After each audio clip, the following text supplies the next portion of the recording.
This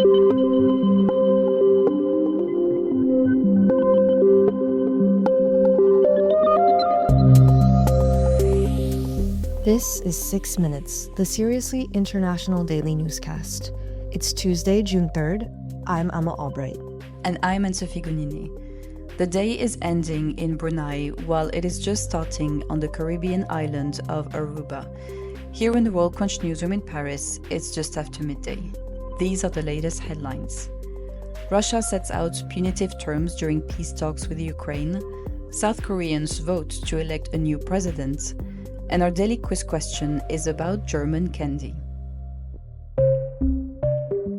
Our top story today is the killing of at least 27 Palestinians in southern Gaza after Israeli forces fired on people as they headed toward an aid distribution site.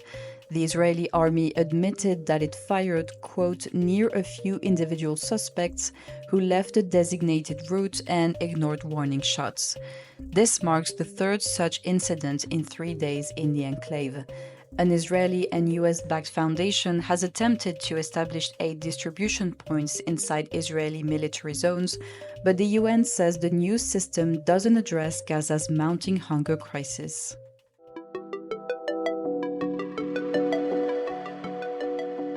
Indeed, for most of the past 3 months, Israel has been enforcing a suffocating blockade on Gaza, preventing food and medicine from entering.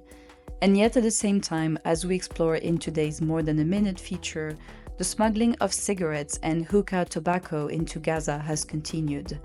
Emma, can you tell us more about how tobacco gets into the enclave even as food is blocked?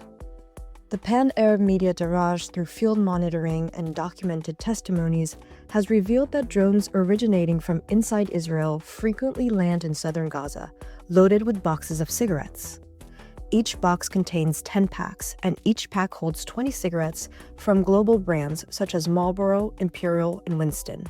These are then sold at exorbitant prices due to limited availabilities in Gaza markets, with a single cigarette costing up to 100 shekels, about $30. The modus operandi is simple, reports Mohammed Abu Shama for Daraj. Drones land near the border fence where known smugglers in Gaza approach, retrieve the boxes, and leave. Israeli forces then bomb the drone after it has been emptied. Does this mean that the Israeli army is involved in this trafficking?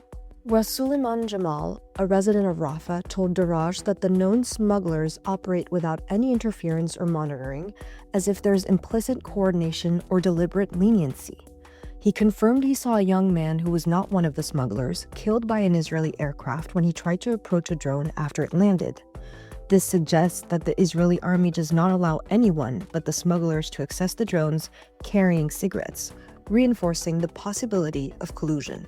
Recently, Israeli authorities arrested several army soldiers and civilians on suspicion of smuggling goods into Gaza.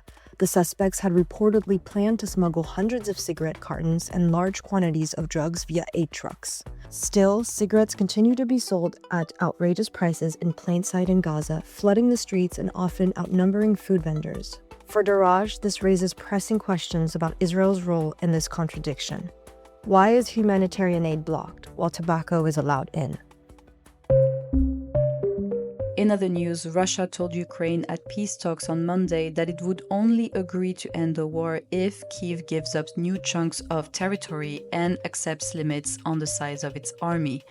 The terms formally presented at negotiations in Istanbul highlight Moscow's refusal to compromise on its long-standing war goals, despite calls by US President Donald Trump to end the bloodbath in Ukraine. In South Korea, voters are heading to the polls to choose a successor to former President Yoon Suk-yeol. The former leader was impeached and removed from office over his brief declaration of martial law in December. And among international newspapers today, Catania-based regional daily La Sicilia devoted its front page to a dramatic photograph of Mount Etna gushing out plumes of ash, with the headlines Casao, which in Sicilian dialect means it burst. Indeed, the eruption of one of the world's most active volcanoes was the biggest since 2014, forcing tourists and trekkers to evacuate the area. We're closing things out today with our daily quiz question, which is about candies.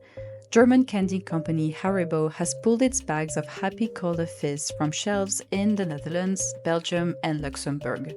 Samples showed that some of the candy was A. Not fizzy enough, B. Laced with cannabis, C. Misspelled Sappy Cola Fizz, or D. Shaped like beer mugs. The answer is B. Haribo has recalled 1 kilogram bags of its Happy Cola Fizz candy in the Netherlands, Belgium, and Luxembourg after traces of cannabis were detected in 3 Dutch bags. Consumers are urged not to eat the candy and to contact a doctor if they experience symptoms. Haribo is offering refunds and cooperating with authorities investigating how the contamination occurred. That's the latest from around the world. If you like this podcast, we'd really appreciate it if you could help us out with a follow, share, and a 5-star rating on your preferred podcasting platform. For more of the best of the international press delivered exclusively in English, visit us at worldcrunch.com. We'll see you here tomorrow. À demain!